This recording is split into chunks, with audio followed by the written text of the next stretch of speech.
प्रणव नायक है और मैं मर्चेंट नेवी में काम करता हूँ। मेरा सवाल ये है कि अकॉर्डिंग टू कुरान ये कहा जाता है कि जब कयामत का दिन आएगा तो उस वक्त अल्लाह जब सबको फिर से उठाएंगे तो कहा जाएगा कि अपनी कब्रों से उठो। तो हम हिंदुओं का क्या होगा, क्योंकि हमारी तो कोई कब्र नहीं होती। भाई साहब का सवाल है कि वो कहते हैं कि क़यामत के दिन जब अल्लाह ताला वापस से हमें दूसरी ज़िंदगी देंगे तो कहेंगे अपने कब्रों से उठो। हिंदू भाई साहब पूछे कि हिंदू लोग तो कब्र में दफनाए नहीं जाते, हिंदू बच्चे दफनाए जाते ना। हिंदू बच्चे, हिंदू मज़हब में छोटा बच्चा है उसको जलाया नहीं जाता, उसको दफनाया जाता है। फिर भी कई मुसलमान हैं जो डूब के मरते हैं, जो जल के मरते हैं, उनको भी दफनाया नहीं जाता है, जिनकी हमें मिलती नहीं। ये जब अल्लाह ताला कहेंगे कि फिर से हम जिंदगी देंगे, जरूर नहीं कि आप कब्र में से ले आ जाएंगे। जो भी इंसान मर चुका है उसके नई जिंदगी दी जाएंगे। कुरान मजीद में अल्लाह ताला फरमाता है कि अल्लाह उसमें जान डालेंगे, फिर मौत देंगे, फिर से जान डालेंगे। तो अल्लाह जान डालेंगे, चाहे वो कब्र में है, चाहे जलाया गया है, चाहे डूब गया है, जो भी हालत में है अल्लाह उस इंसान में फिर से जान डालेंगे।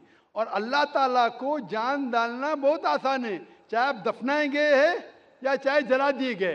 अल्लाह ताला फरमाते जब गैर मुस्लिम के एतराज़ करते अल्लाह से और अल्लाह से पूछते हैं कि जब आप दफनाए जाएंगे और क़यामत के रोज़ जब इंसान उठाए जाएंगे तो अल्लाह ताला उनको हड्डियां को कैसे जोड़ेगा। जैसे आप पूछ रहे ना, अल्लाह ताला जो कब्र में उनको उठाएंगे, हम कब्र तो नहीं गए, तो लोग पूछते हैं, कुरान मजीद में इसका जिक्र है, सूरह क़याम में सूरह नंबर 75 आयत नंबर 3-4 में, कि अल्लाह ताला हड्डियां को कैसे जोड़ेगा। तो अल्लाह ताला फरमाते हैं अल्लाह हड्डियां को ही नहीं जोड़ सकता है, आपके उंगलियों के पोर पोर को जोड़ सकता है। उंगलियों के पोर पोर। आप सोचते होंगे अल्लाह ताला क्यों कहता है क्या उंगलियों के पोर पोर को जोड़ सकता है।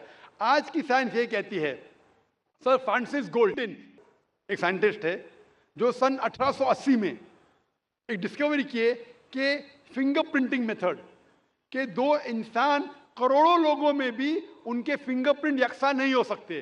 तो अल्लाह ताला फरमाते हड्डियों को तो छोड़ो, मैं आपके उंगलियों के पोर पोर को इकट्ठा कर सकता हूँ और हू बहू वैसे पैदा कर सकता हूँ। तो अल्लाह के लिए फिर से जान डालना बहुत आसान है, चाहे वो इंसान दफनाया गया है या जलाया दिया गया है या डूब के मरा है। अल्लाह को फिर से जान डालने में, चाहे वो मुसलमान मरा या हिंदू मरा या ईसाई मरा, अल्लाह को जान डालने में बहुत आसान है, कुन फयकुन। और फिर से हमें नई जिंदगी दी जाएंगी और फिर हिसाब किताब किया जाएगा। और हिसाब किताब में अगर आप अल्लाह के अहकामात पे अमल किए तो इंशाअल्लाह आप जन्नत में जाएंगे, इस दुनिया के इम्तिहान में सफलता पाएंगे। लेकिन अगर उनके अहकामात पे आपने नहीं चले, उनके मुताबिक नई जिंदगी बसर करे, तो आप इस जिंदगी में सफलता नहीं पाएंगे। Hope the answer the question.